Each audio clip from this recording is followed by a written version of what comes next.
If you're out on the road, feeling lonely and so cold, all you have to do is call my name and I'll be there on the next train. That's all I'm singing, and I'm really hoping that I sounded fine enough to not get copyrighted.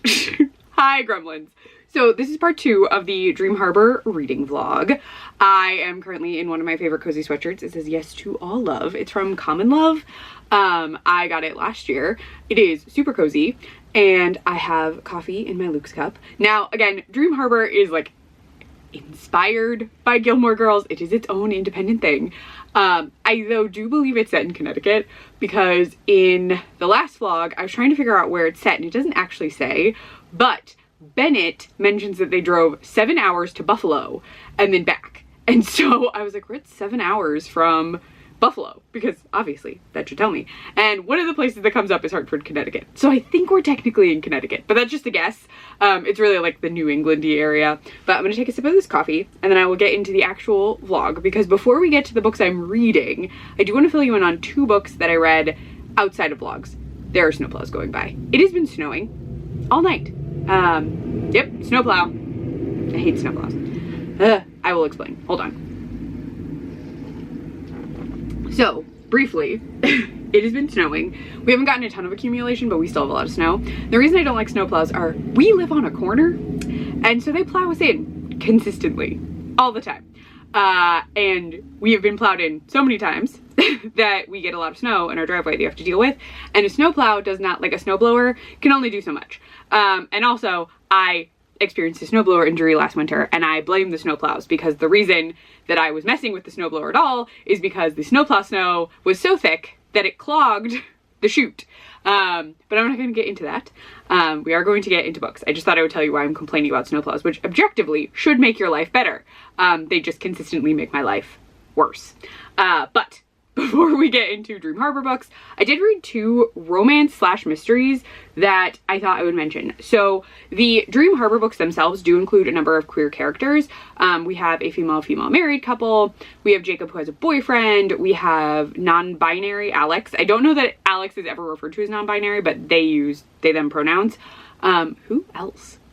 I feel like there are other, Hazel's dad is married to a man.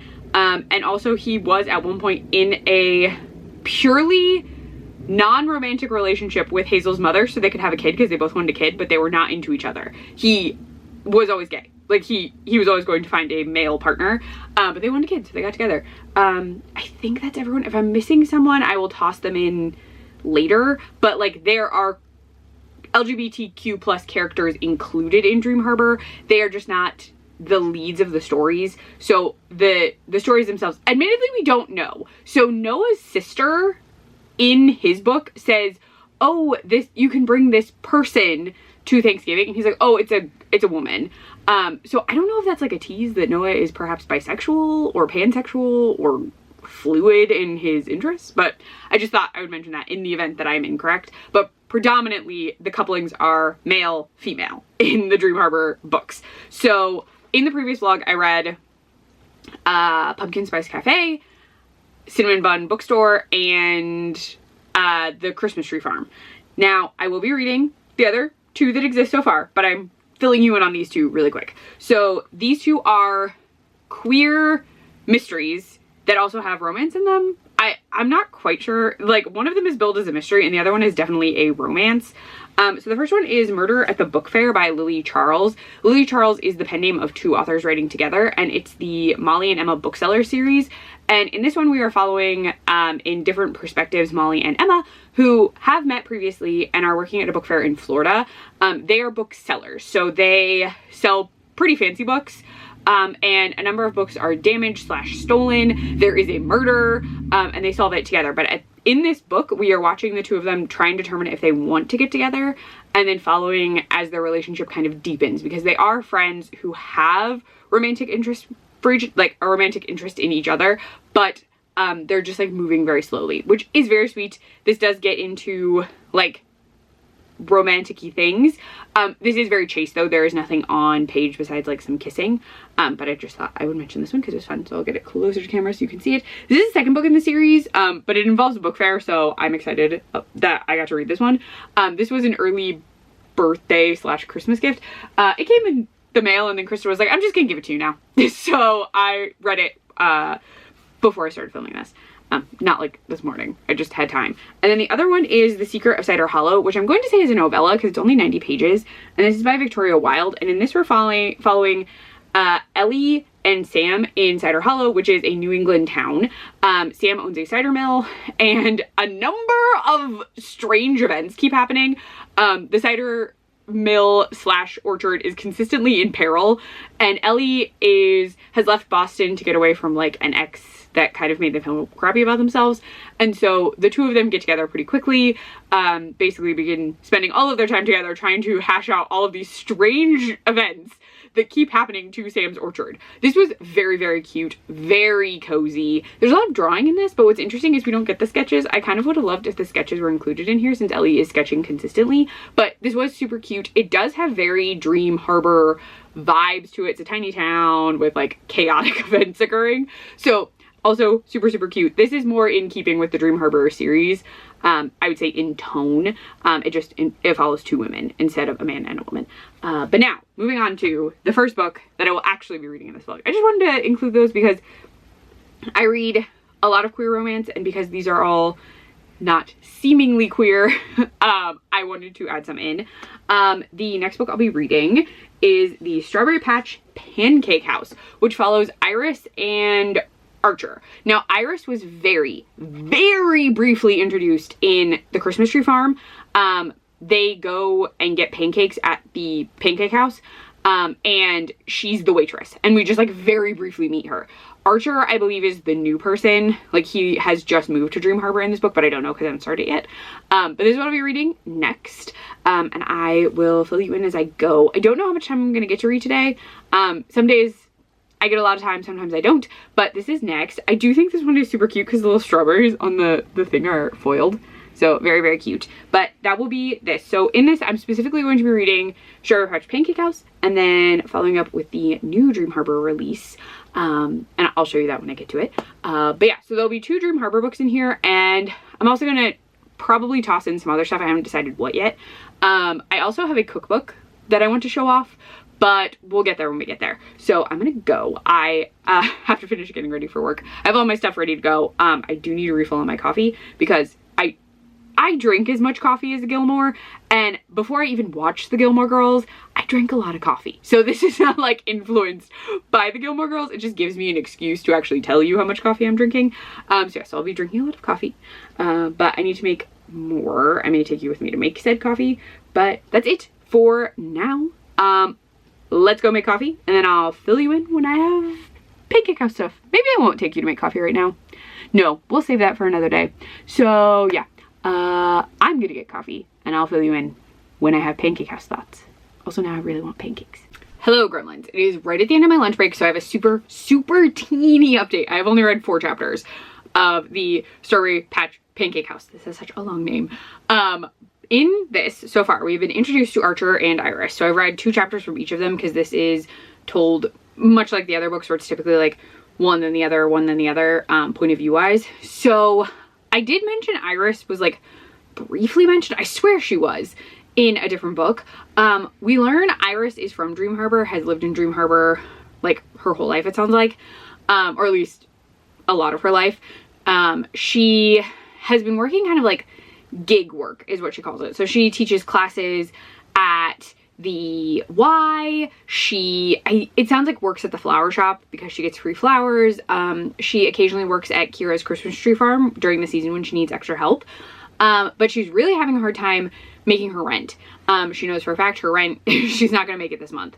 And her landlord has already been kind enough to let her pay very late for the past 3 months. And it sounds like, and she's like, this is like the last straw, like I can't pay late again. And on top of that, she's like trying to figure out how she would even make money. And what happens is she winds up being introduced to Archer. Now, this is what tripped me up. So let's see. Yeah, so this says, as a world-renowned chef, Single dad Archer never planned on moving to a small town. Now, please keep that in mind, and I am going to tell you a little bit about Archer that is not on the back of this book because I feel like you kind of need to know it going in. Archer is not from Dream Harbor. Archer has never set foot in Dream Harbor. Archer is only in Dream Harbor because he just found out he has a kid. Something has occurred, I won't tell you what, and now Archer is being told that he has sole-ish custody of a little girl who's 5 years old named Olive, who is listed as, like, he is listed as her father on her birth certificate. And he had no clue she existed, which is much different than being like, casual single dad comes to Dream Harbor. It's a more like, you're a dad now. Like, hi, here's a 5-year-old, good luck. That's what's happening to Archer. On top of the fact that Archer has always wanted to be a Michelin star chef and has been working in France for roughly 5 years, he literally is like, what the heck? Now I'm in Dream Harbor, don't want to be here. Also, the only job available that can use his skills at all is chef at Pancake House. So at the Strawberry Patch Pancake House, which is in the map only referred to as Pancake House, but I did look at the book after this, and on the map it is changed. So perhaps it is rebranded during this book to the Strawberry Patch Pancake House. Not sure. But he has this job now that he really doesn't want. Now, we do learn there's kind of supposed to be like a time limit. I'm doing that in quotes because there is a mention in him coming here of 6 months. So I think the idea is he is staying here in 6 months to get to know Olive, the 5-year-old, and then he would be able to move or do something from there. My wife, an attorney, I ran what is presented to him presented to him in terms of custody of Olive, and she was like, okay.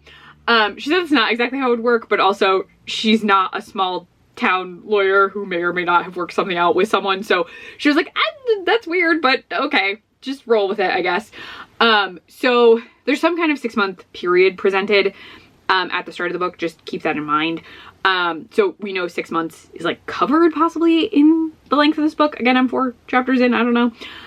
But he's going to need a nanny, and he has decided that this nanny should be live-in because he has to be at work at 5 because it's like a breakfast only place, but he'll be done at 3. Now he will have to close and do other things. So he says like he basically has to be there at 5 and he probably won't be home until 6. And so he wants someone living in the house so that Olive can be woken up at a normal time to go to school. Someone will pick her up from school, etc., etc.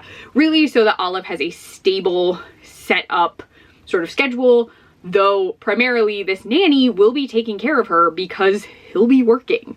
So that's the setup we're getting. So the reason Iris kind of jumps on it is she won't have to pay rent, she'll be paid to nanny, and she can still do her gig work because Olive does go to school during the day. Now, I will point out that Iris has never worked with children. So she's kind of like, I don't really know what I'm doing. But the owner of the Pancake House thinks this will be great. So we're really just going off of, I think what was her name? She had a very fun name.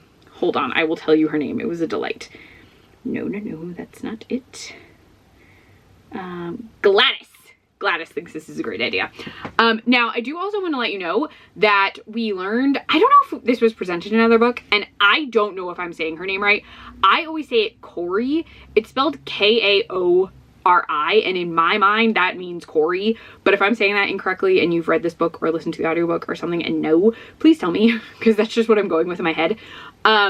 She is an attorney, which I did not know if we knew that, but she is the attorney who is handling, like, custody matters and some other things. But yes, so she is playing kind of a big part in this, but she's the head of the book club, and I did not know that that was the case. Her job, I knew she was the head of the book club. But yeah, that's what I have so far. I knew I was gonna cough, sorry. I did some stuff outside to clear snow. I'm a little coffee after.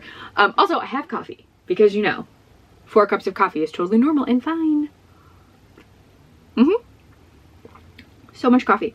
But that is all I have so far. A dramatic thing has happened, and I don't really think I'll have much more time to read today, just because of, well, work. But also just tonight we have like plans to chill and like watch TV and do stuff. Also, we have planned a very fun Sunday that I will talk to you about on Sunday because it's very themed to 2 of the books that I'm reading in this vlog. I think there will be more books. I haven't decided. But yeah, but I need to go. My lunch break is ending. I just wanted to fill you in on what I have so far. Archer is a very, very grumpy man. Just very, very grumpy. Iris, not grumpy. It feels very grumpy sunshine, if you catch my drift. But gotta go, gremlins. I need to get back to work. So I will talk to you at some point. I'm not sure when. Hi, gremlins. I don't really have a book update for you, though I am still reading Strawberry Patch Pancake House. I was correct. I did not really read anything last night. Krista and I ate leftover wings. So she ordered pizza the night before, and she ordered wings with it because we ordered from the same place and it kind of suggested them. And they're really good wings, but we got really full, so we just didn't wind up eating them. So we had them for dinner yesterday, and I made some fries in the air fryer to go with them. And then we literally just relaxed in bed with the dogs and drank wine and watched Gilmore Girls. I'm having additional coffee in my Luke's cup. Again, I do wash this every time. I'm just using it for this entire set of vlogs. That was a really loud slurp. Anyway, yeah, so that's all we did last night. I am wearing a Hadestown shirt because since Strawberry Patch Pancake House is a spring book, I felt like I should wear something with like Persephone or someone who like brings in spring. So I went with my Hadestown sweatshirt, and surprisingly, overnight all the snow melted, which, okay, not that surprisingly. It rained like the entire night, and so all of the snow we got turned into just mud. So it's not snowy outside anymore. But yeah, I didn't really read much. I just thought I would show off my sweatshirt, let you know what we did last night. It was really just hanging out. Also, I have 2 cookbooks I need to show you. I'm not gonna show you right now. I promise you will see them. I might show you after work. Krista has court tonight, so I'll be reading a little bit more after work. I'm gonna try and read some at lunch too, so I can give you some kind of update after work. But I have 2 cookbooks that are fun, and I need to tell you what recipes Krista has decided that we're making out of them, and I think they will make you chuckle. But yeah, that's really it. I also have determined that this set of vlogs, these like Dream Harbor vlogs, are really just for me. Because I posted the first part yesterday, and 1 person has watched it. So yeah, I mean, sometimes I just have to remember I am just a person who makes YouTube videos for fun, and no one particularly cares about my content besides my wife and occasionally my mom and my sister, but like no one really cares if I produce content or not, because I'm just doing it for fun, and I'm chaotic and I don't really edit my videos very well. So I just have to keep that in mind. And also, this is not a new and inventive vlog. I just really wanted to like read the Dream Harbor books because Krista got them for me, and I thought it would be really fun, and I'm having a great time. No one's particularly interested, which again is totally fine. I'm also posting the books as not as I read them, because I'm trying to like only post the ones that go to that vlog. None of my book stuff performs well on Instagram either, so does it matter? No, it really doesn't, because I'm just a person posting whatever she wants. I don't have a brand, and by brand I mean like I'm not an account you seek out. I'm just a person posting for fun. So sometimes I have to keep that in mind, because I'll like see videos and I'm like, oh, that's really cool that person got that many views in an hour, and then I'll be like, oh, you got 1 view in roughly 12. So sometimes it's just perspective. I am not an actual booktuber. I'm just a lady who films videos and puts them on the internet. And I'm having fun. I'm having a great time. So that's all I have to keep in mind. Sometimes it sounds stupid, because sometimes I'm like, oh, well, I thought people would really enjoy this, and then it just kind of sucks that people like aren't into it. But I just have to remember, it doesn't matter, because I'm just posting because I want to post, and I'm having a good time. So Strawberry Patch Pancake House, I'm going to be slowly reading today. I do think I'll have it done at least by Friday. I'm normally a faster reader, but I'm just like in a very slow paced mood. With the snow yesterday, I was really grouchy, so I didn't really want to read or do anything. But I am planning on at least getting this one done by Friday, and then, oh, there's a football game tonight. Of course, I'm definitely gonna have this done by Friday, because Krista is watching the football game tonight, so never mind, I will have this done tonight. But I'm watching this one, or I'll be reading this I should finish this tonight then. And then I'll start the next one. And I have an idea for another book, and I think Krista and I are actually going to start a book together, but we'll get into that once I have more updates for you, like once I finish this. Once we've gotten into the gingerbread bakery, yes. So yes, I'm gonna go. I need to drink coffee though. I feel like I'm not entirely awake yet. So I'm gonna drink my lovely, this is Winter Wonderland coffee, the like coconutty one. So I'll be drinking that.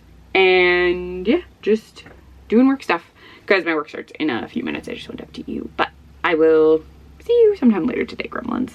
Hello, gremlins. Okay, it is the end of my day, like my work day, and I had planned to film this because it's not gonna be very long in the bedroom just to give you a different like viewpoint. I was gonna leave my camera in there, but 3 of the 4 cats are asleep on my side of the bed and I did not want to move them. They're very cozy. I didn't want to have to turn on the lights, so I just grabbed the 2 books that I wanted to show you and came back to the office. Because I was like, oh, I can just, and I was like, oh, they're so cozy. I was like, I'm not gonna move them. I'm not gonna do it. So the 2 books that I want to talk to you about really fast are Gilmore Girls cookbooks. So the first is Gilmore Girls, the official cookbook, which, if I remember correctly, I believe is supposed to be a birthday gift from Chloe. I got all of these early because Krista's, literally, if Krista orders me a gift, she will immediately, or if Chloe orders me a gift, she'll be like, I really don't want to wait. So I just get the gift. So this is the Gilmore Girls, it's kind of washed out because it's really bright in here. There you go. Official cookbook. And then they also have Suki's recipe book, which is also official, but it is supposed to be all of Suki's recipes from the show. So this is the other one I got. Eventually I'm going to take this little sleevey part off. It can just be ripped off and then it like looks like Suki's recipe book, like you're borrowing it. So I wanted Krista to pick a recipe from each one so that we could make it before this vlog is over. And so part of the reason I am showing you this now is I actually need to go through and actually put a grocery list together. So the big one that she wants me to make from here is just a sauce. So she wants me to make the famous peach sauce, so you can see it. And then I would just make like standard Bisquick waffles or Bisquick pancakes. I'm not making these like from scratch things. I'm a Bisquick/mix girl. That's what we're gonna do. So I am gonna do that. So I've read the ingredients down for that. And then, oh my gosh, from the official cookbook, Krista picked, I knew she was gonna pick this one too. And I remember I was like, oh gosh, where is it? Where is it? It has its own picture. Hold on. Is it before? Here it is. She picked Suki's Magic Risotto, which I am slightly terrified about making. Now, it does mention like de-shelling your scallops yourself and like cutting your shrimp up and all of that. I don't know how that's gonna work, so we shall see. But this is what she picked. I have to go through that one too because I'm not even sure I can get all of the ingredients. I'm not buying saffron. It mentioned saffron, and if I remember correctly, saffron is very expensive, so I probably won't buy that. But they are very cool. This one is like broken down by like character or location, and then there's like an extra section in the back for like recipes that were referenced but aren't like a specific character, or if they are, they're like something from like a random episode. So this one is fun. I did flip through all of this one myself and I just didn't pick a recipe. There's a lot in here. There are some fancy ones. There's a lot of cakes in here, I feel like, and a lot of desserts. And there's a whole drinks section. It's kind of the same for here. Some of these are very, very fancy because it's Suki. So some of them are like way outside of my cooking comfort zone. But she does also have like drinks, desserts, some very fun stuff. There's like milkshakes, making your own eggnog, things that are referenced in the show. So like her margaritas from the Thanksgiving episode are in both of these actually. There's also, so like there's some that she borrows from Luke. So there's an Eggs Benedict recipe that says Luke's Diner Cajun Eggs Benedict. I actually today, while we're watching football, I'm gonna read through this more. I am gonna make that peach sauce at some point in this vlog. But there are like little faux post-it notes on every single recipe, which you would have seen on the peach one, and they have like Suki's notes and Suki's thoughts. So I actually want to go through and read all of this, but because it's a cookbook, that won't take too long. And I'm not like counting the cookbooks as like a read book because I don't really read a cookbook, but I am going to go through all of it. So I'm excited to do that tonight. Again, I already went through the Gilmore Girls official cookbook and just like skimmed through recipes that I thought I could do, and some of them just so hard. Or like a thing, this is gonna sound so like I don't cook, but like there's like pancakes or cakes, and I have made cupcakes from scratch in the past, but at this point in my life, if I'm going to make a cake or cupcakes, I don't want to make it from scratch. I'm gonna buy a box mix. So like some of them, like, that seems very fun. I'm not doing that. I mean, in future I might, but like right now, no, I don't want to.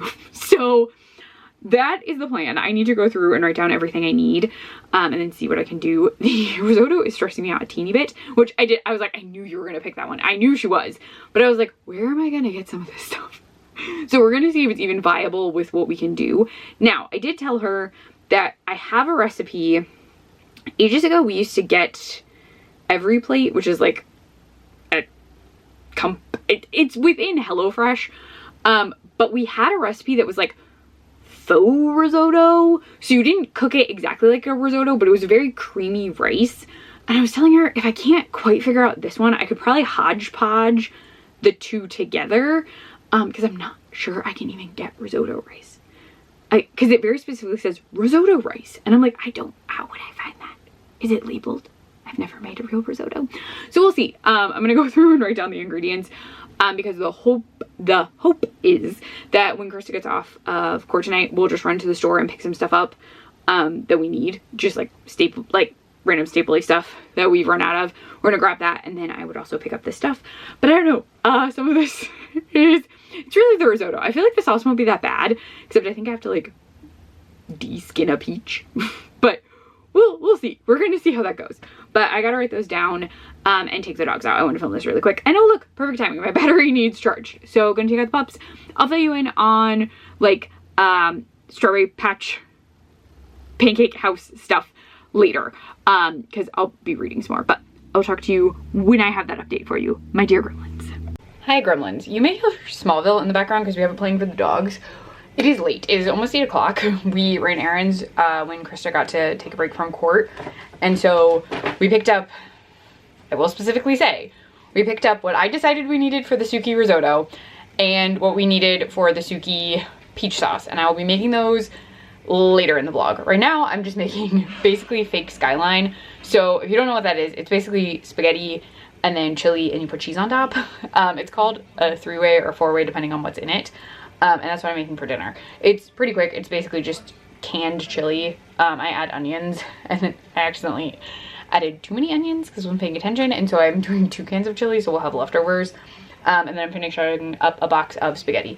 So that's dinner. Very easy. I will get into the details of all the Suki stuff when I make them. The plan is to make the Suki risotto tomorrow because I don't know when else I'm going to make it in this vlog, so we're making it tomorrow. But I wanted to give you an update on the Strawberry Patch Pancake House. I only have like 100 pages left, and okay, so this one is a little bit slower in terms of like relationship pacing and like spice moments, kind of. So I already have given you like a brief idea of what's going on. So we've had Iris and Archer working together, not as like nanny and dad of child you're nannying, and then we've gotten to know more about Olive because Olive is slowly getting more comfortable around everyone. So she is talking more, we're learning more about her, and more of the relationship with people in the town around them. So like Hazel and Noah apparently live next door to Archer. What else? Kira is Iris's like best friend in town, excluding her cousin Bex, who is her maternal cousin. I think their moms are sisters. But what we're getting is a lot of Iris has always felt really flighty. Like she never knows like what she wants to do, or she doesn't think she knows what she wants to do, but she does really love the job she has had. Now she's working very hard to be a nanny for Iris when she doesn't really know a ton about kids. And there are situations that come up where Iris isn't really sure how to proceed, and there is a specific situation that does come up where she and Archer basically have to help each other, help Olive. And it is very stressful because Iris really does not know what to do, and Archer has never been in this position before. So we have that going on. Now, the issue for all of the relationship stuff is as the two of them are getting closer, they're both getting very concerned that Olive will figure out what's going on, what they would tell Olive, how Olive could like deal with all of that. And they just like don't know. I have to break up pasta. They don't know how to navigate that at all. And Iris keeps thinking, like, maybe I should just leave. Like, maybe I should go. Like, if I go, then everything should be fine. Because there is a moment where Olive kind of says something that makes Iris worried about staying for too long, getting too close. And so basically she's like, oh, I don't know if this is a good idea. Like, if things don't work out, then it will destroy Olive. And that is something to keep in mind, because Iris has said she doesn't want children. And if she and Archer get together, she immediately has a child. Now, that would be if they like stay together, but that would still be something that's going on. And she has to keep in mind Olive.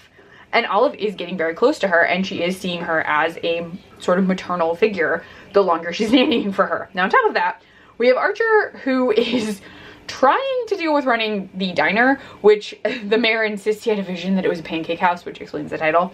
And so the big mystery is that this diner has always served pancakes, and they've been a huge deal, but the person who used to make the pancakes didn't leave a recipe, or if they did, no one knows what it is. So Archer's been trying to figure out what the recipe is. So throughout the book, he's making different pancakes. He's attempting to figure out what the recipe is, try and keep the townsfolk happy, but he does not know what the recipe is at all. He's just kind of guessing. So we're following him in that journey outside. Like, there's always kind of a mystery in this, and the mystery in this is genuinely pancakes. Like, what is the mystery recipe? Which makes me think we're gonna find out what it is, and it's something very simple, which is gonna make me laugh, but I think that's what it is. And then we also have Archer questioning, like, do I really want to go to Paris? Do I want to leave Dream Harbor? What do I want to do? Do I want to start like a family with Olive here? Like, what do I want to do? And I say family with Olive because he doesn't even know like if he and Iris would be a thing. So he's like really trying to figure out what he wants to do. It's a lot of figuring out what next steps should be, and if they can be together, or if they should be together, or how that should go. Now again, there have been some spicy scenes because the two of them have a lot of tension. And while he is her boss, and there's been a lot of discussion of like, oh, you are my boss, and people being like, you cannot sleep with your boss, he also should not sleep with you, and then Iris having to be like, it's completely consensual, like, if we do anything, because there are moments where they like kiss or do other things that come up, because this is a spicy, cozy romance. So stuff is still happening, but they have to figure out how to navigate that. And so I'm very sure I have an idea of how this will end, but it is interesting to watch the story unfold with a kid involved, because it's the first time a kid has been mentioned in connection to someone having to navigate a relationship. Everyone else has been childless at this point. So it is very interesting. I am enjoying it. Because it is not particularly springy right now, the season of the book, so I'm not normally like seasonally focused, but because I read a Christmas one and then I'm reading a spring one and then I know a Christmas one is next, it's been a little confusing for my brain, because I'm just kind of like, what season am I in? Oh yeah, spring. They keep talking about flowers. It's springtime. So it's just been funny for me to try and navigate that. But I am enjoying it. I do think it is nice to get different seasons in this. I am curious what season they would cover after. I could look this up, I'm sure, because they've announced the new book that's coming out already. But it is interesting that this is spring, because it means there's just been a spring, a summer, now 2 Christmases, one I haven't gotten to yet, and then a fall. So I'm wondering if a fall one is coming up soon, because I do not think the upcoming one is fall. I think it's probably spring or summer, but I'm not sure. But again, I am very much enjoying this one, and it is interesting to see different dynamics. We also got a have you been tested moment before discussions of bedroom things, and I did appreciate that. I have appreciated the like consent, the topics of like safe sex that come up in this, so I do really appreciate that.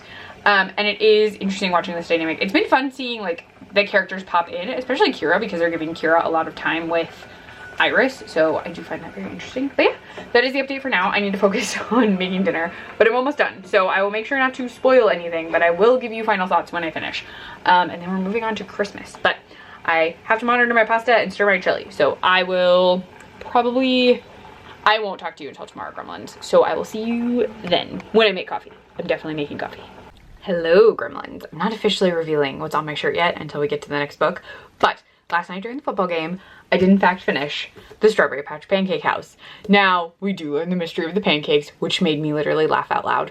So just know, I was cracking up when we learned the secret to the diner's pancakes. Also, we do get more examination of how a relationship could or would work between Iris and Archer, because they both are kind of struggling with telling each other how they feel still for a while. The plot does ramp up very quickly near the end, and we do get an epilogue. This one does deal more with children and having children and starting a relationship when you have children. So a lot of this is child focused, though there is a lot of steamy romance. Humorously, the book club does have, and this isn't there intentionally, you know it is, like a meta discussion of the single father trope and like epilogues with babies and just like anything that has to do with children in romance books. So there is a large discussion about like babies in romance or children in romance and what the book club members think of it, and they're actually mixed on the topic. I won't tell you who says what, but just know the book club has opinions on the trope as a whole. But this was still a fun read. It was not my favorite of the 4 so far, and that is entirely because I feel like I, like Kira, typically, like, I'm always gonna be a dog mom, a cat mom. I'm not going to have human kids. So some of the discussions in this I did find interesting, but it's not something I resonate with. But I do think it's important to have, so there's some diversity in characters and relationships and things going on in the Dream Harbor books. So what's interesting is I love Olive, and I like having Olive in the story. There is a book, so there is a series that I was going to mention anyway, because I think it's a good, like, comparative series. The Bright Falls series by Ashley Herring Blake is also set in a small town, and it follows a group of friends, kind of like this, but the entire series is sapphic. So I would recommend that series if you like this series and want to expand your reading horizons. And the first book does actually follow a single mom who is divorced, and yeah, they are divorced, I think. But she's the primary parent, and he is kind of a mess sometimes. But she meets Delilah Green. This one is Delilah Green Doesn't Care, and it's the first book in the series. She meets Delilah and isn't sure how Delilah will react if the two of them would get together, because Delilah is not a relationship seeming person. A bit like this. Delilah in this case would be Iris, and oh my gosh, why can't I remember her name? I feel like an idiot, because I love that book and I love her love interest in that. She's incredible.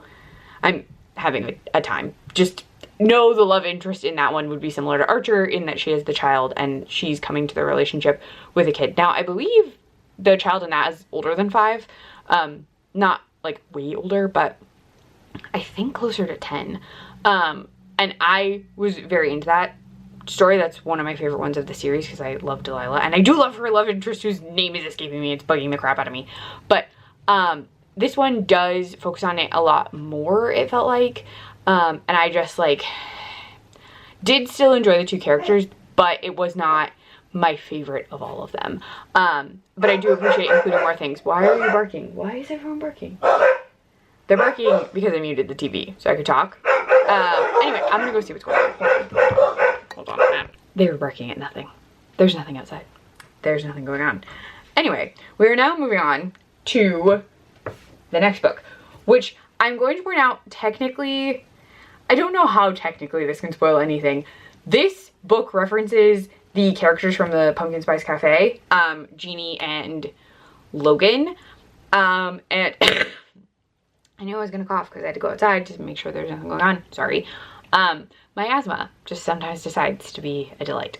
But this one does involve, I'm gonna take this post-it note off, the announcement of their wedding, which like, these are happily ever after endings. So, I mean, you could assume that it was going to happen.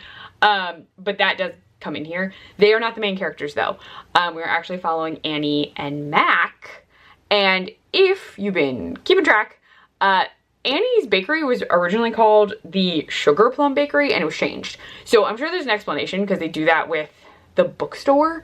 But in this one we're following Annie and Mac, and that is all I'm going to tell you because they have had an interesting relationship set up throughout all of the books, where Annie basically says she hates Mac and he is her nemesis, but Mac does not seem to agree. But he does like to antagonize her. So I'm curious to see how this one goes. This one I believe is also Christmas themed. And because I think it's Christmas themed, based on the decorations on the cover, I am wearing the shirt that I stole from Krista. This is a Christmas gift to her from my sister. I said that's so weird. But Mary, who is like mutually our sister as we are married, got this for her, and I thought it would be super cute to wear. I believe it's a thrift store find. I don't know. It's cozy. And I have to go out today, so I wanted a cozy shirt. But we'll be starting this at some point. Not sure how quickly, because I have to get started with work very soon. And I have to go swing by a doctor's office at my lunch break. So we'll see. I'm not going to speed through this one. I do think I'm going to try and add another book in here. But I haven't decided yet. But this is the next one. I know I said that so many times in a row. And so yeah, get ready for, this is small town spicy festive romance. So yeah, that is the book. And I'm going to make coffee with you so I can show you my coffee. And then yeah, so let's get to coffee making. Because we are starting a Christmas themed Dream Harbor book, I am going to do Winter Blend Sugar Cookie. I have it all prepped. We're going to start the coffee. And then I can go start my day in this cozy Christmas Disney fleece, which is, there's totally dog hair on it. I need to run a little lint roller on it. But I will talk to you when I have some sort of update. I do have plans for a very interesting dinner tonight, Gremlins, so be ready. Hello, Gremlins. It is the end of my workday, so I thought I would give you a quick update on the Gingerbread Bakery, which is over here. Ta-da! I am about 100 pages in. I read some at the doctor's office, and then I was able to read a little bit before work started. So I was able to get a bit of a dent. Not a huge dent, but a tiny dent. So first I will say that this is the Barnes & Noble edition. I picked this up when Krista and I did a date day at Melting Pot for their grand opening at Destiny USA Mall. And it does mean that this has like a bonus interlude at the end. So the number of pages in this may vary from other versions, because it says like read on for Barnes & Noble exclusive scene. So there's like an extra scene in the back. So let's see. This one is written a bit differently than previous books. So I'm actually not sure of the time. We'll get into this. So we are following Annie and Mac, who, I held it in front of my face because I was double checking. I'm gonna put this down though. We are following Annie and Mac because, not because, we're following Annie and Mac because they're the leads of the story. And it is Jeannie and Logan's wedding weekend, which I believe I already told you, because that is vaguely a tiny spoiler for the first book, but also like this is a happily ever after kind of series, so just assume, I feel like everyone's gonna get together. So it is their wedding weekend, and both of them are in the wedding, and that does mean they're having to cross paths a lot. And in the telling of the story, we find out that throughout the series we have heard Annie does not like Mac, which I did tell you. And what we've gotten to know so far is there's a different reason that Annie doesn't like Mac. So she consistently has mentioned that from childhood he has done things that have annoyed her, that she thought he was kind of a bully, that she just like didn't like him. And he just kind of didn't really pay attention to her because they ran in very different circles. Mac was a jock, Annie was very type A, very involved in like student activities. Think Rory, and was there really no one was really a jock that she got with, but like she seems very Rory in her like doing stuff all the time. She's not as much of a reader, but very into homework, very into like goal planning, assessing, all that stuff.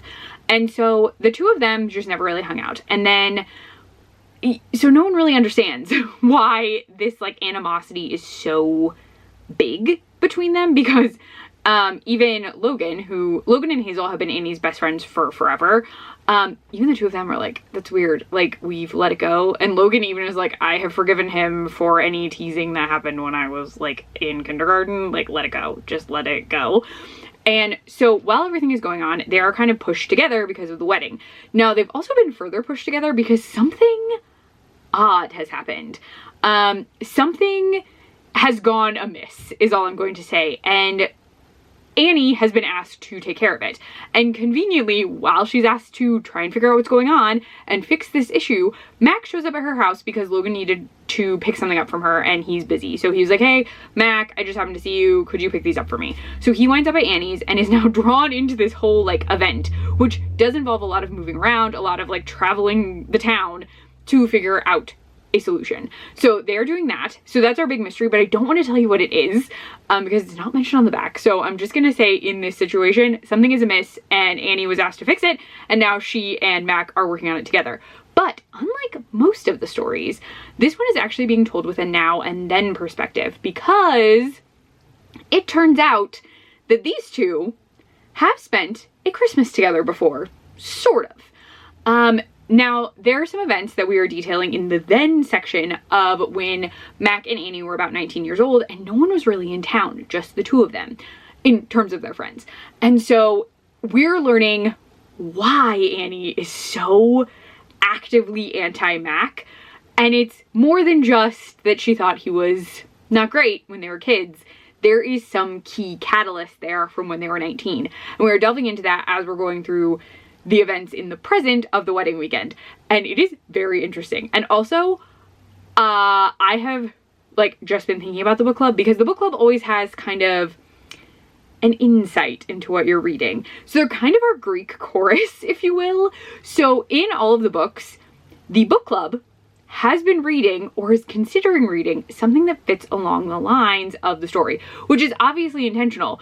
And I had noticed it, but I hadn't really thought about it, but they're definitely like a Greek chorus. So, and I'm using that kind of loosely because Greek choruses that I'm just gonna say like, as no longer an English anything, I was an English minor in college. This was a long time ago. The Greek chorus kind of gives the audience additional information and like helps expand on the story. So in Pumpkin Spice Cafe, the book club is reading or has read a sexy farmer book. Then in Cinnamon Bun, there is a pirate romance, but I don't know the book club was actually reading it. That just got brought up. Then in Christmas Tree Farm, what were they reading in Christmas Tree Farm? I actually cannot remember. They may not have been reading anything specific in that one. I'm sure they were. Now I can't remember, but I'm sure there was something. I'm just forgetting it at this point too. But in the most recent one, the one I read right before this, the Strawberry Patch Pancake House, they're reading a book that involves a single dad. And in this one, they are reading a book about someone who has really liked someone for a long time. And someone's like, it's a second chance romance. And I was like, yes, because this is a second chance romance. So now I'm like, what was... I can't remember what Christmas Tree Farm was. Normally I remember. I feel like they weren't in it as much just because Kira and Bennett were not in town people. And so maybe that's why I'm not remembering. I'll have to look because I'm sure they were reading... Oh, they were reading Santa stuff, I think. Or they were talking about... So Santa came up. But I don't know if it was the book club or it just came up. Anyway. But they kind of like hinted things. I really don't know if they specifically talked about a book. I know they had an outing and them arriving at the Christmas Tree Farm does occur right before the snowstorm that snows Bennett into Kira's house. So in that situation, they are moving the plot by trapping Bennett at the Christmas Tree Farm. So I think that was more their point in that book than anything else. Anyway, but in this one, they have mentioned this, and it turns out that Mac has attended one book club meeting, which is very funny because it seems like everyone always winds up attending at least one. So they're doing their thing. We're learning about the now and seeing Mac and Annie together and getting Mac's inner thoughts, Annie's inner thoughts, people asking them questions about why the two of them are so combative. And then we're also getting then, where we learn about why perhaps the now is going on. So it is very fun. I do like a second chance romance. So this is very interesting. And I actually love this like now then setup, which would only work for these two. So it is interesting to see a bit of a shift. I knew I was gonna cough. Sorry, my asthma is asthmaing. So that is what's different. It feels like the first three books fit kind of the same sort of setup, and then the fourth book involves a single dad, and we have the discussion of like family and raising children and all of that included, and that's a bit different from the other three. And then this one is doing something different with the writing style. So it feels like the series is progressing in terms of focusing or using different tropes and different ways of presenting a story, which is very cool. So yeah, that's what I have for you now. Ooh, I had a thing I forgot to tell you during the Cinnamon Bun Bake Shop or bookstore. No, wrong book. Good Lord. Yeah, I'll explain. It'll make sense. So in Strawberry Patch Pancake House, there is a mention of a Pumpkin Spice Cafe coloring book, which does exist. A pumpkin spice coloring book was released, and they, in that book, say that Hazel created it to sell at the bookstore because she thought it would be cute. And I was like, oh my goodness. So there's like an in-world coloring book that does exist because it was released, and Hazel made it, but it's named after Jeannie's coffee shop and it exists in Strawberry Patch Pancake House. So I was just like, oh my goodness, that's very fun. But yes, so I will keep reading this, not really today, I don't think, because I am making what will probably be a slightly intense dinner. I will take you to the kitchen, I will explain, I will go over the recipes because they're from the Gilmore Girls cookbooks I mentioned to you, and I did show them to you. So one of them is the risotto, but I'm gonna have to talk to you about that before I make it because we bought the supplies, and let me tell you, that was a wild time where I thought about many things. And then the peach one I'll do on Sunday, but I am making the risotto tonight, which will be a little interesting. And I do have the wine out on the counter because I am gonna have to measure out the wine I need and then also like use the rest of the bottle because it's like a sparkling wine and Krista and I are gonna drink it with the risotto. But yeah, so I'm gonna change. So I did want to highlight my very fun, I really like this very soft fleece that is Krista's, but it's very nice. But I'm gonna change because I am very, very sure I'm going to get food on me while making this risotto. So I'm just gonna put on like a kind of grungy sweatshirt, probably my Ouija sweatshirt because it already has a couple stains on it because I spilled food on it. Even though I washed it and the stain mostly went away, but I feel like at this point it's just going to be a sweatshirt I wear when I know I'm going to get messy. So that's my plan. But yeah, I need to go change and then get all my supplies together and then talk to you about this gosh dang risotto that I'm going to be making. That is a wild time. Is a wild time. I think I covered everything. So I will see you in the kitchen, gremlins. Hello, gremlins. We're in the kitchen. You are hopefully balancing okay. Dogs are watching Smallville, so if you hear weird noises, it's Smallville. I am in the kitchen. I have my supplies. Now, we're going to get into this briefly. So, this is the recipe I was going to cook, which is Suki's Magic Risotto. I'm gonna insist this is not the risotto she actually makes in the show, because this risotto would cost the inn $4 billion. Like, Norma Mailer is not the reason they had to stop serving lunch. It's this freaking risotto. Because this, I like read over this, 6 stalks parsley, saffron, sea scallops, and shrimp. Also, this tells you to get risotto rice, and I basically had to Google what the hell is risotto rice, and it was like, oh, arborio rice is risotto rice.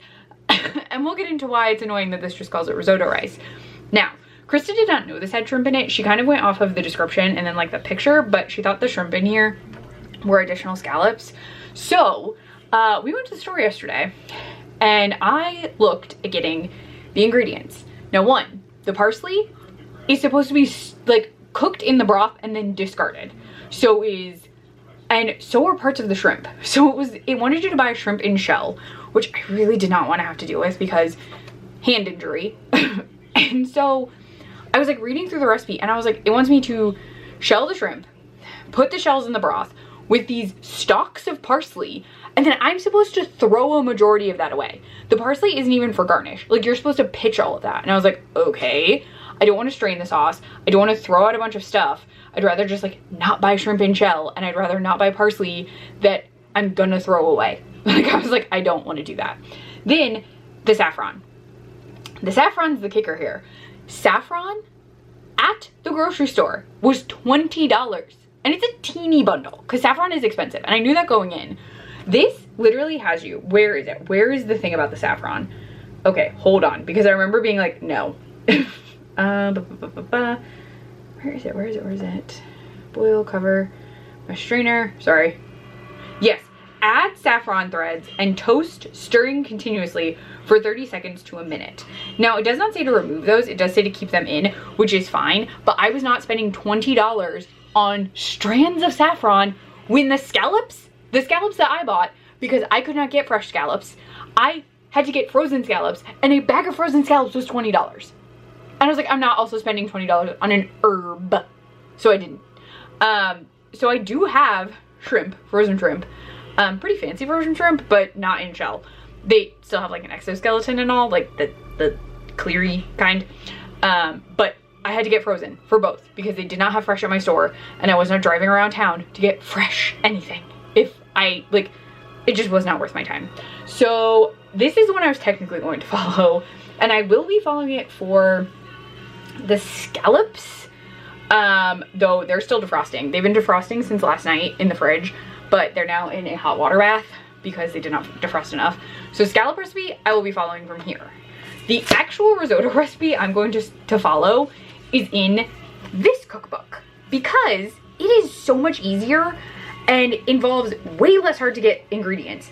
It literally just calls for broth, salt, butter, white onion. The other one called for shallots, and I would have had to buy a bag of shallots. And I was like, I'm not doing that. So I have some already chopped onion. I needed chopped onion for the chili anyway, so I just bought an extra one. Won't even need all of it. And garlic, which I have pre-minced garlic. I buy that a lot, so I already had it. Then the rice that I had already picked out, and then we already had white wine. So this is the recipe I'm actually going to follow. There's no picture, but that's what I'm going to follow because I was like, this is ridiculous. I'm not spending $1 bajillion to make saffron risotto. So I'm not. But I doubt that Suki was making saffron risotto. Does she mention saffron? Someone tell me if she mentioned saffron because I know there's an episode with it. But like, if she does, this is why the inn was going broke. Because saffron is expensive. And even cooked to order, that risotto would be freaking expensive. But I'm gonna get to work on this. I'm also a touch stressed out because I've never in my life made a risotto. Okay. Oh gosh. I am gonna start cooking stuff. I think I've got it. Hopefully. Let me see. Somewhere. Okay, I have to get the broth going first. So I'm gonna get to work on this. I will show you the finished product because it's gonna be too stressful to try and jump back and forth. But I'm gonna do my best and hopefully this is edible.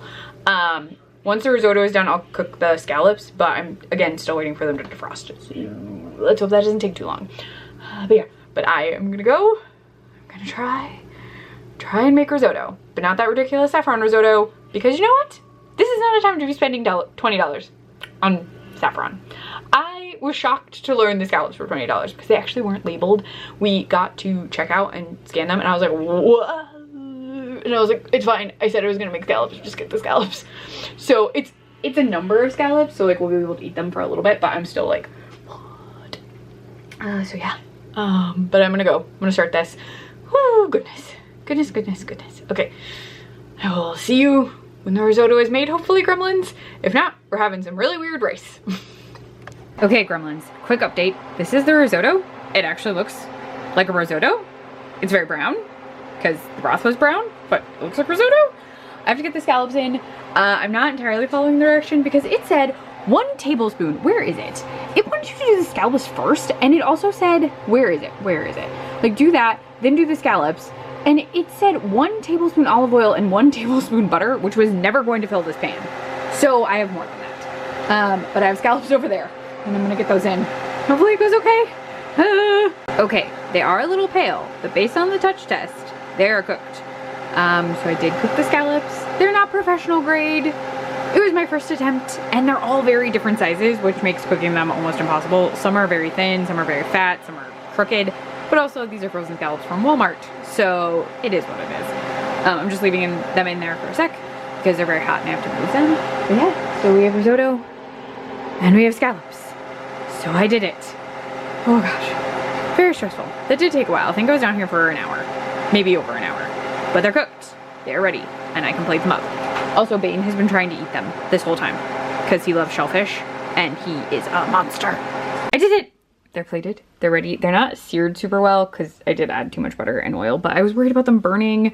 So here they are. I'm gonna take them upstairs and Kristen and I are going to have dinner. I'll report back on whether she liked them or not, but I gotta get him upstairs before Bane over here. You can't see him he's going crazy because of scallops. Yeah, but I gotta get these upstairs. I'll let you know. I'll let you know what she says. Pancakes.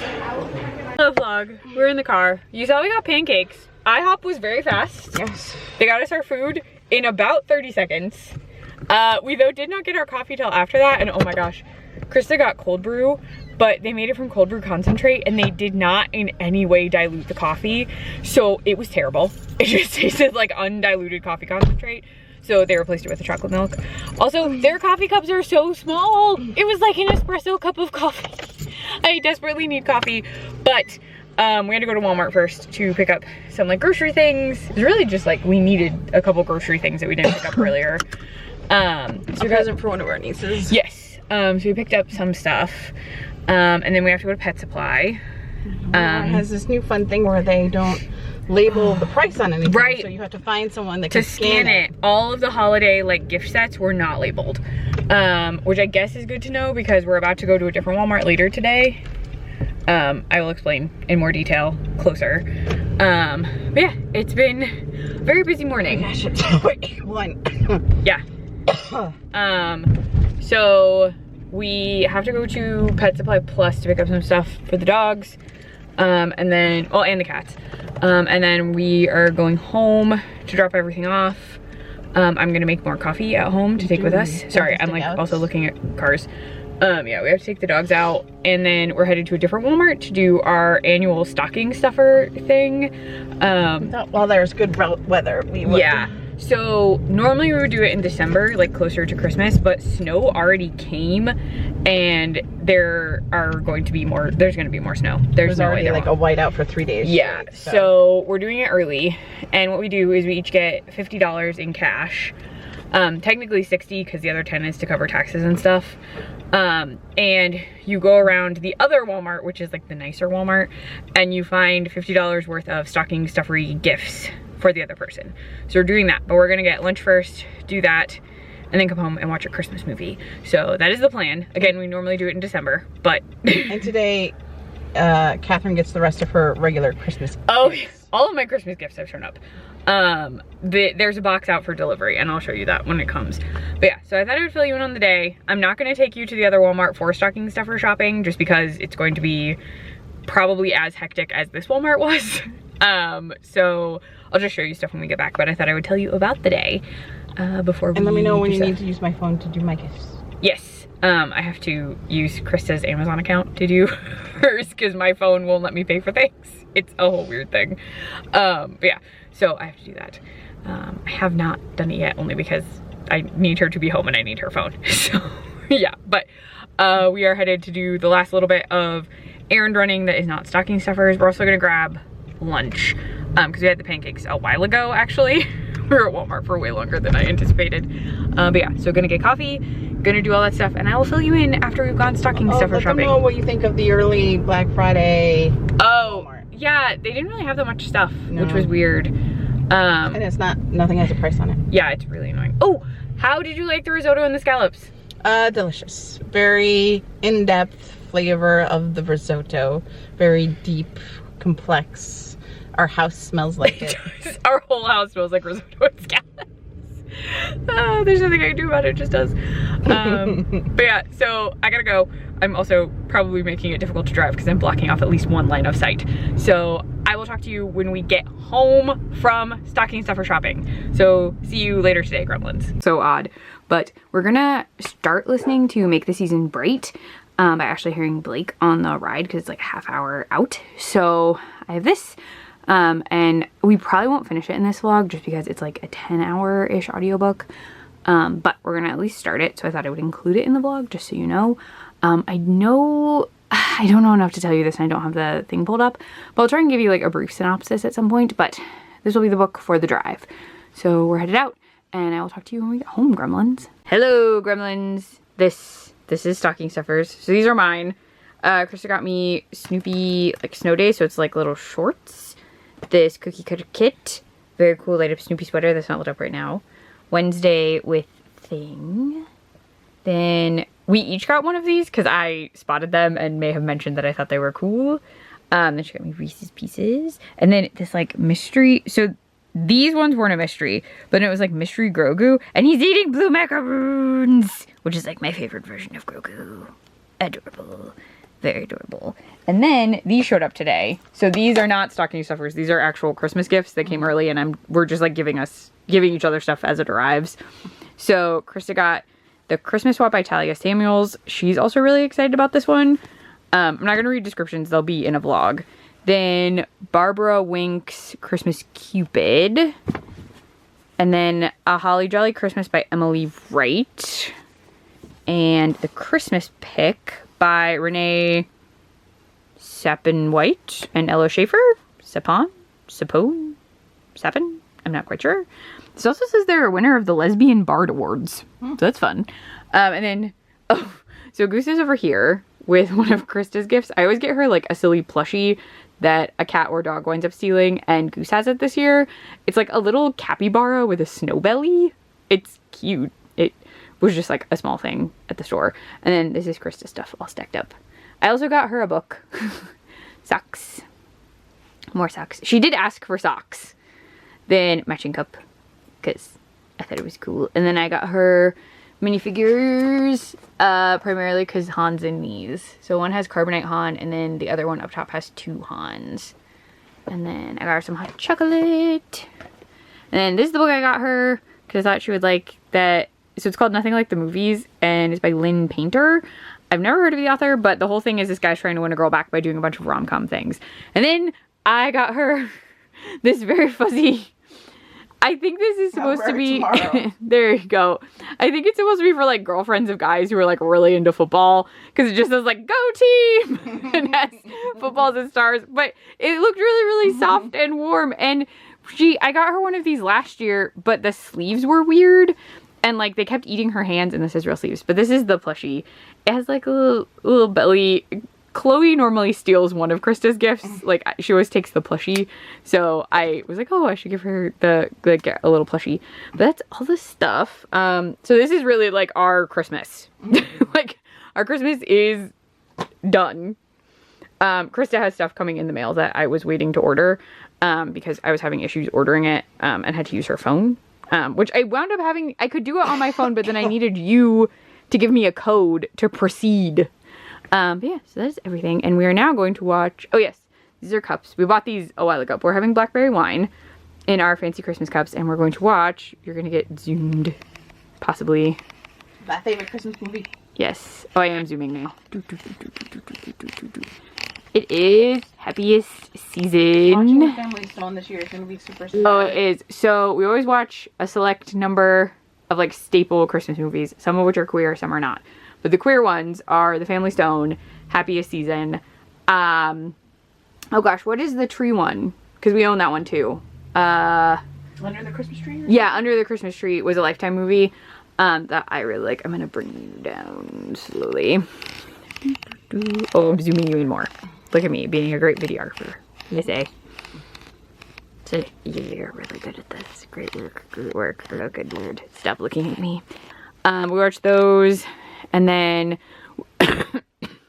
we'll always watch Love Actually, because that is the movie that resulted in Krista asking me out. And is in part why we are married. So we watch it every year. And then we have some other stuff we watch. This year there are a bunch of lesbian Christmas movies coming out. So we're waiting for the Santa Baby. And that doesn't come out till December 21st. But there are a few other ones we're going to check out. And Jonathan Bennett is in a bunch of Hallmark movies, and his plots are always gay. So he always plays a gay character because he is gay. And we have a couple of his saved from last year, like The Christmas Sitter, some other stuff. Sorry, you're getting a very boring room. But yeah, we're going to watch Happiest Season, drink some wine. I don't really have any updates for you on the audiobook because we really only listened to it on the way down. But I'll give you a slight update on it at some point so you at least know the plot. But yeah, we're going to relax for a little bit. And I probably won't talk to you possibly until tomorrow, Gremlins, because I'm not doing anything fancy for dinner tonight. So I will probably not see you until the morning.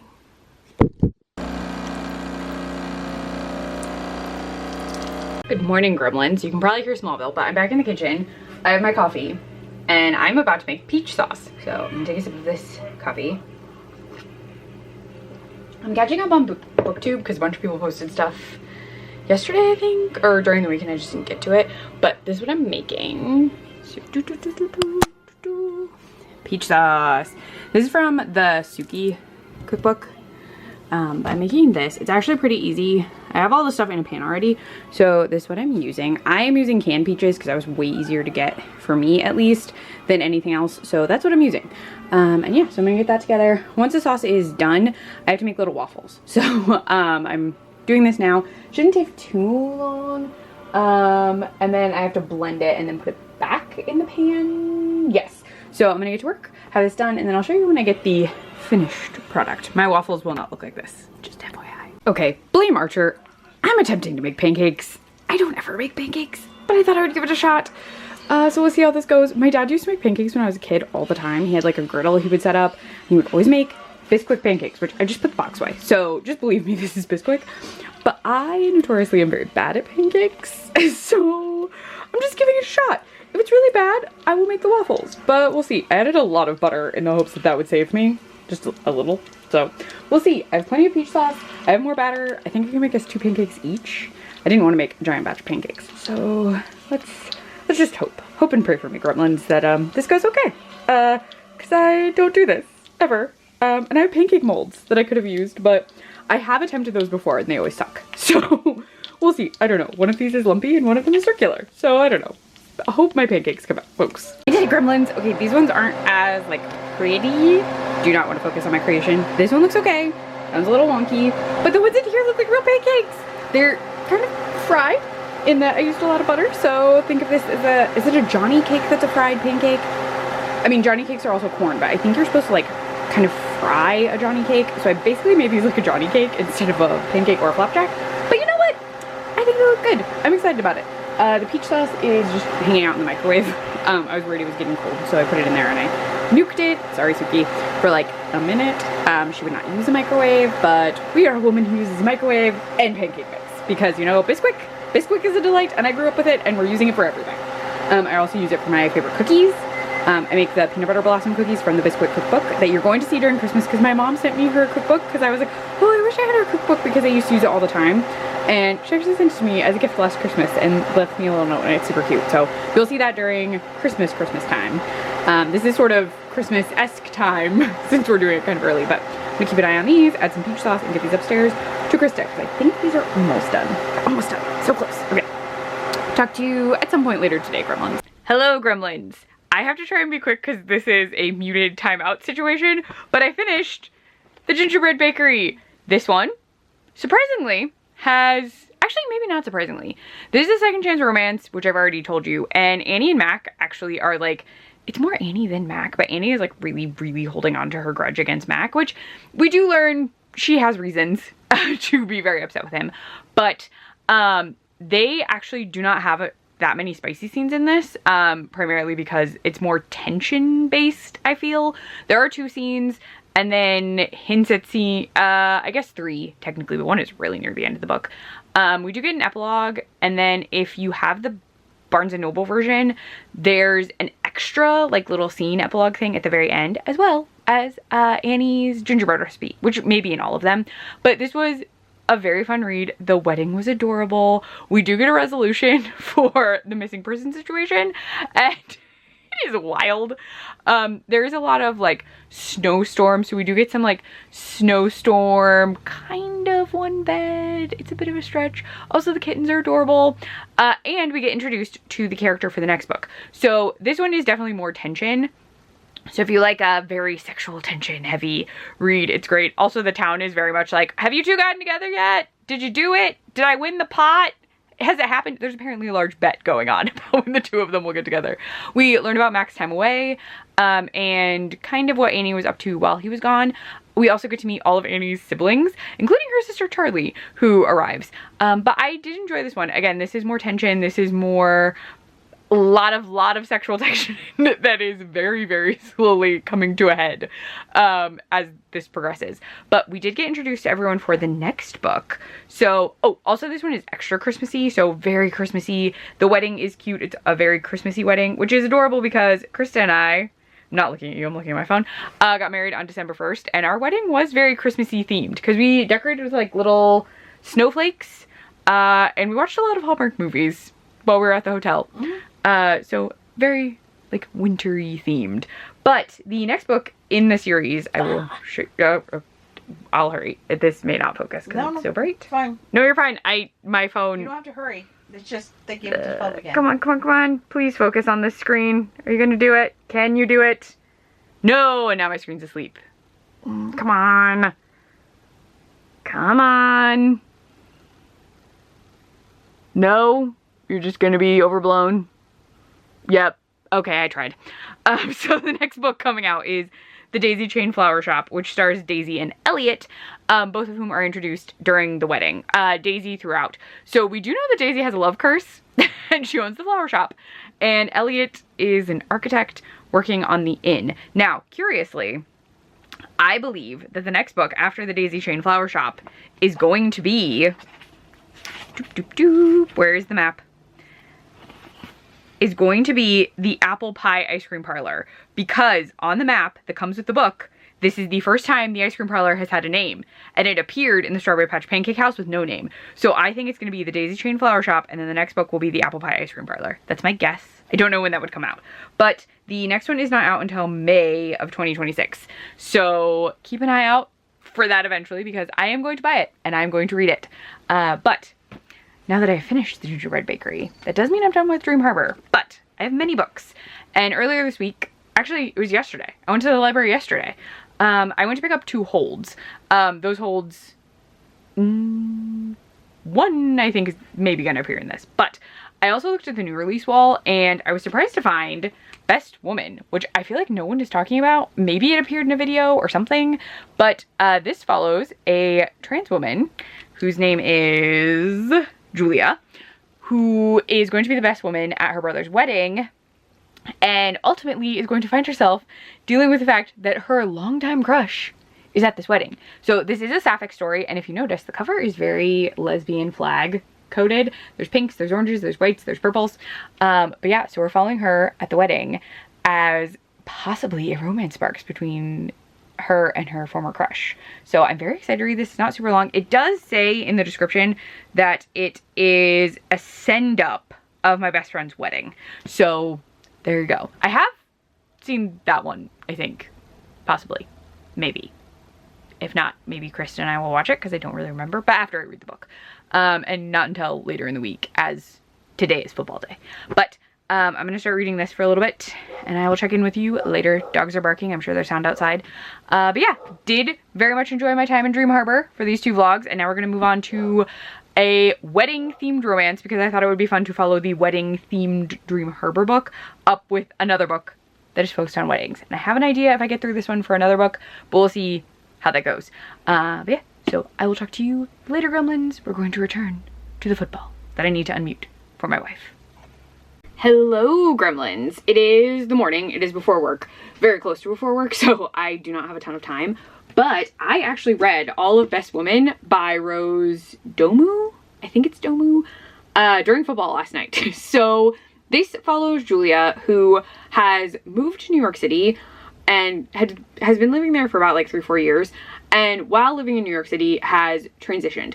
So the tricky part here for Julia is that her brother is getting married, and he had asked her to be in his side of the wedding party prior to her transition, and he still wants her in the wedding party. So she'll be his best woman, and she now has to go back to Boca Raton, which, while the area they're in is like kind of not wildly conservative, Florida itself still very conservative, and there are still people who are conservative in the area. There are just people in some situations who are more accepting of folks in the LGBTQ+ umbrella. So the wedding is taking place, and it's the build up to the wedding. And what happens is Julia gets a call from her brother saying, hey, Rachel, his fiance, is going to have a new maid of honor because of some issues. And the new maid of honor is actually Kim, who is Julia's massive high school crush. So now Julia's like, I need to get with Kim. Like, Julia's whole goal becomes getting with Kim during this wedding. And the interesting part about this is, because this is kind of rom-com-y, Kim also lives in New York City. Kim moved there as well, and they run into each other while dress shopping. So things do kick off a little earlier than just at the wedding, but then it all moves into the wedding. And the problem that we run into here is Julia fudges the truth a bit while talking to Kim. So this does mention that Julia, where does it say? Teensy little lie to win Kim's favor. So what Julia does here, I'm gonna put this down because it's so reflective.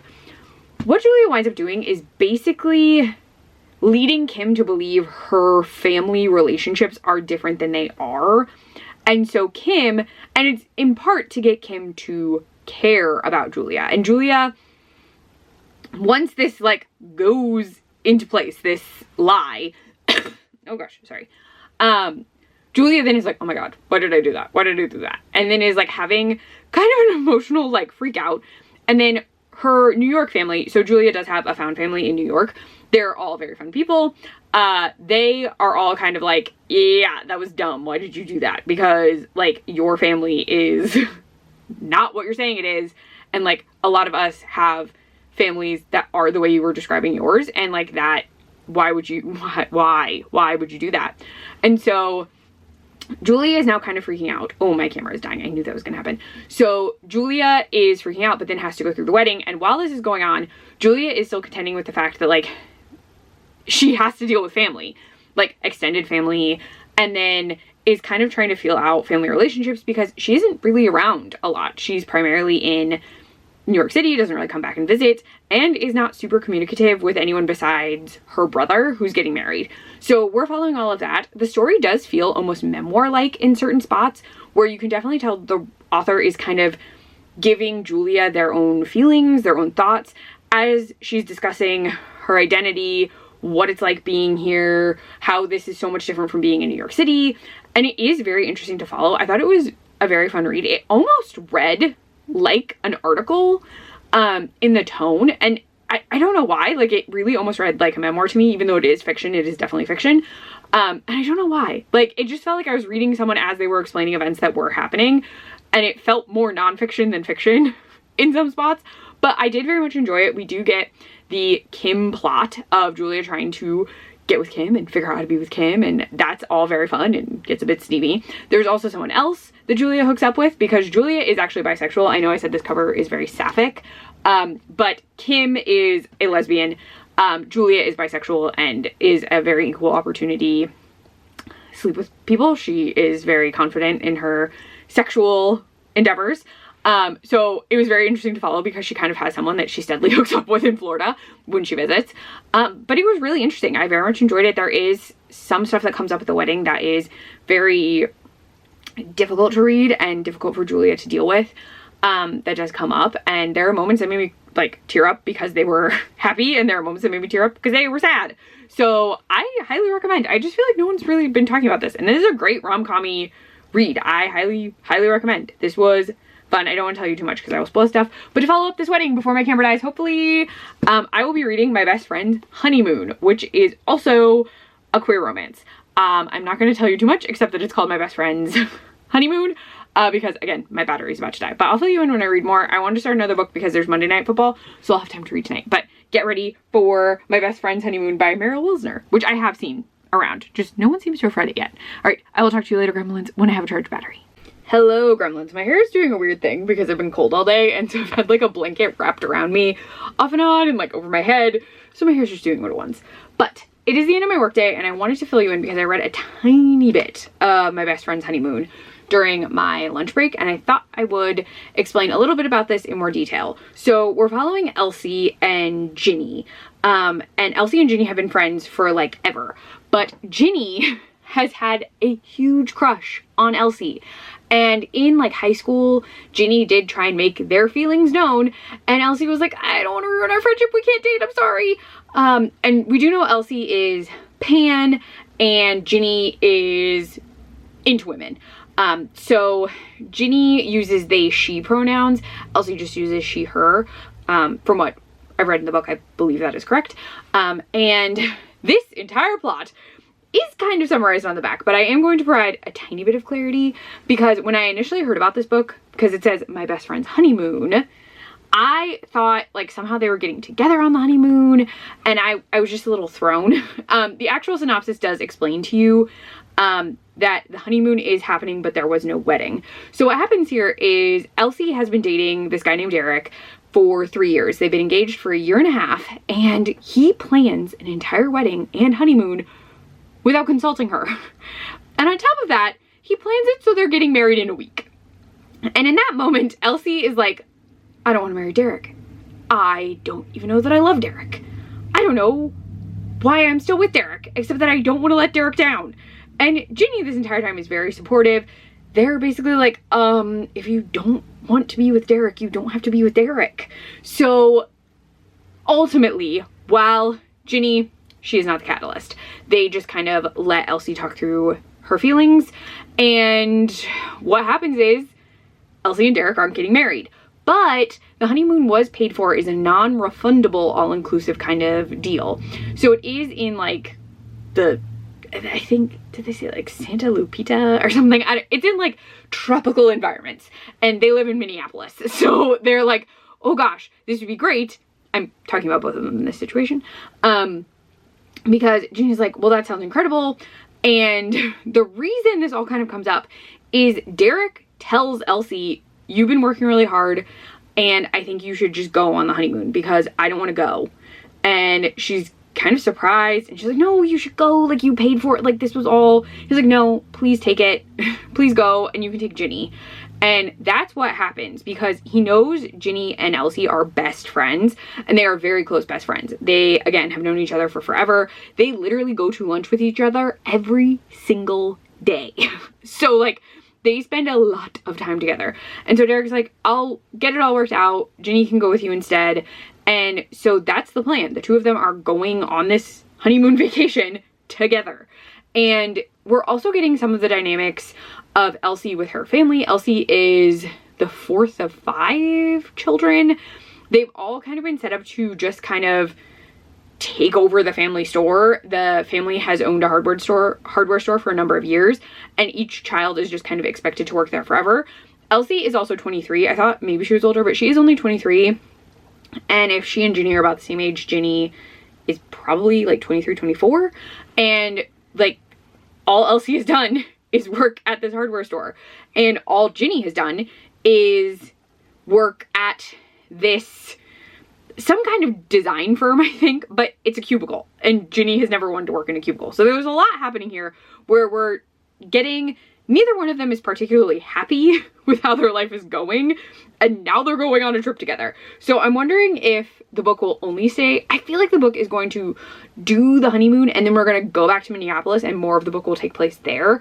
But I don't know that for certain. I'm just kind of guessing because it's just a week. And I don't know that the book would only have us in the honeymoon for a week when there's a lot going on in each of their lives outside of this vacation they're going on that would be interesting to see. So I am very much enjoying this so far. I do love the fact that they're already kissing on the cover. So like, we know something's happening. Because as of right now, they're just friends. There's no discussion of like them being anything more than friends. I told you, my hair's just doing whatever it wants and I'm just living with it. I definitely like, it's been a long day. But I realized I had forgotten to tell you anything about the audiobook we started, which I did kind of warn you would happen, but let me see. Let's make there it is. See if I can make this bigger. No. All right, well, I'm gonna do this so you know what I'm talking about. Ta-da! To make the season bright. I will give you the premise of this because I totally did not do that. So, Make the Season Bright follows 2 exes who find themselves stuck at the same house for Christmas in this holiday romance by Ashley Herring Blake. So, we're following... I don't need a synopsis beyond that. I don't want to tell you too much. So, we're following Charlotte Donovan and... oh, come on. Brighton Fairbrook. So, they are exes. There's a huge event 5 years ago. We haven't gotten into details. We're very not far in it at all. And the synopsis gives you a lot of info, so I'm not going to read all of that. But just know that Charlotte and Brighton wind up kind of stuck together during the holidays unexpectedly. And they have a lot of baggage with each other from an event that happened 5 years ago. So that's all I have for you on that one. That will not appear in this vlog, I don't think, any more than it has. So Krista and I, when we listen to the Ashley Herring Blake audiobooks, or any audiobooks, it does take us a while to get through them because we have to like have the time to listen to them. We have to kind of make the time, and we did start out on Saturday. We just like didn't get super far, and then Sunday was football day. Tonight is football night, and then Krista is pretty busy off and on the rest of the week, so I'm not sure we're gonna get to more of it before this vlog is over. I'm pretty sure no, but I did at least want to give you a vague synopsis because I had mentioned it, and I'm very excited to get to it, but we literally have until December 31st to finish it, so it's a no rush situation for the two of us. So yeah, but I'll be reading more of My Best Friend's Honeymoon during the Monday Night Football game, and my plan is to finish it. So that's my big goal, is to finish this completely, and then that will end the vlog. So yeah, that's the final book of the vlog. I know I'm gonna go because I need to go help with pups and stuff, but I just wanted to fill you in before I finish the book. Dinner tonight is just gonna be pretty chill, so I won't include you in those plans. We're having leftovers basically, and yeah, so that's where we are so far. I will talk to you again, gremlins, when I have finished My Best Friend's Honeymoon and when I'm calling this vlog done. So you have like one-ish clip left, I think. I don't think there'll be more than one clip, so be ready for the end of the vlog. Hello, it should be recording. There we go. Okay, so I have a gift that arrived that is in here. Oh gosh, I should have brought the scissors in because this is very wrapped, like far more wrapped than I anticipated. Krista showed me this one. Do I have any kind of stabby implement? No. All right, let's see. Oh, there's an opening. I'd like to also not get stabbed, so you know, it's not a knife. Oh, I got it. Okay. I think I can slide it out. So this is one of my gifts, and I'm going to use it for my birthday. But it's Pess, the cranberry sister have mashed potatoes. Thank you for loving me. Thank you for being there. It's Linda's entire Christmas song. Okay, go from the top. Oh gosh. With the song. I can't sing the whole thing. See what's on the spatula. Oh. On the cake. The cake server. Pess, the cranberry sister have mashed potatoes. Oh, the turkey looks great. Thank you for loving me. Thank you for being there. Thank you for loving me. Everyone's thinking, the whole world's thinking you, thinking us, thinking you. Kill the turkey! Ta-da! Alright, that is it. Sorry I said there was only gonna be one more clip. I didn't know this was coming today. But it's gonna get used probably for my birthday cake. But yeah, so that won't be for a little bit, but not too long. Alright, I'm gonna go because I gotta make dinner. So I'll talk to you later, gremlins, when I finish the book that I was talking about before. Alright, bye for now. Hello, gremlins. I'm in my pajamas. It is after 10. The football game is still on, but I think there's only a quarter left. Yes. And I have finished My Best Friend's Honeymoon.